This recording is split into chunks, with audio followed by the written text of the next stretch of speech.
ఈ మధ్య కాలంలో మనసుకు హత్తుకునే ఫీల్ గుడ్ మూవీ చాలా తక్కువగా వస్తున్నాయి. ప్రజెంట్ ఉన్న సిచ్యువేషన్ లో ఇలాంటి సినిమాలు థియేటర్లకు వెళ్లి చూడడం చాలా కష్టం. మొత్తానికి ఓటీటీలో ఒక సినిమా మాత్రం ఫీల్ గుడ్ మూవీగా ప్రేక్షకులను అలరిస్తుంది. ఆ సినిమా విశేషాలు ఇప్పుడు మనం తెలుసుకుందాం. రా వెంకట్ దర్శకత్వంలో రూపొందిన ఈ చిత్రంలో దీపన్, కాళీ వెంకట్ తదితరులు ముఖ్యమైన పాత్రలలో నటించారు. తమిళంలో కీడా పేరుతో రూపొందిన ఈ చిత్రం తెలుగులో దీపావళి పేరుతో అనువాదమైంది. ఈ సినిమా ఈటీవీ విన్ లో అందుబాటులో ఉంది. ఈ సినిమా రివ్యూ విషయానికి వస్తే కథ చాలా సింపుల్ అండ్ రియలిస్టిక్ గా ఉంటుంది. ఒక ఊరిలో జరిగే కథ ఇది. అందులో ఒక ముసలాయన తన మనవడికి దీపావళి పండుగ కోసం కొత్త బట్టలు కొనాలని పడే తాపత్రయం, అదే విధంగా ఒక తాగుబోతు భర్త తాను పనిచేసే చోట నుంచి గెంటేయబడడం, ఒక అమ్మాయి తాను ప్రేమించిన వాడిని కాదని ఇంట్లో వారు వేరే సంబంధాలు చూడడం, ఈ విధంగా 3 స్టోరీస్ నడుస్తూ ఉంటాయి.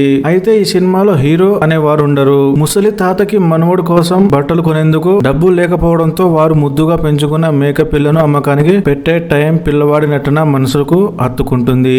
నిజానికి ఈ స్టోరీ మనం రోజు పల్లెటూరులో చూసే విధంగా ఉంటుంది. ఈ 3 స్టోరీలు ప్యారల్ గా నడుస్తూ చివరికి ఒకే దగ్గరికి వచ్చి ఆగుతాయి. దీంతో సినిమా చూసే వారికి ఎంతో ఫీల్ గుడ్ గా ఉంటుంది. మేకపిల్ల ట్విస్ట్ చివరిలో అదిరిపోతుంది. ఒక మేకపిల్ల మన కుటుంబంలో కలిసిపోతే ఏ విధంగా ఉంటుందో ఈ సినిమాలో చాలా చక్కగా వివరించారు. ఇంకెందుకు ఆలస్యం, ఈ సినిమా చూసేయండి. ఈ సినిమా ఈటీవీ విన్ లో అందుబాటులో ఉంది.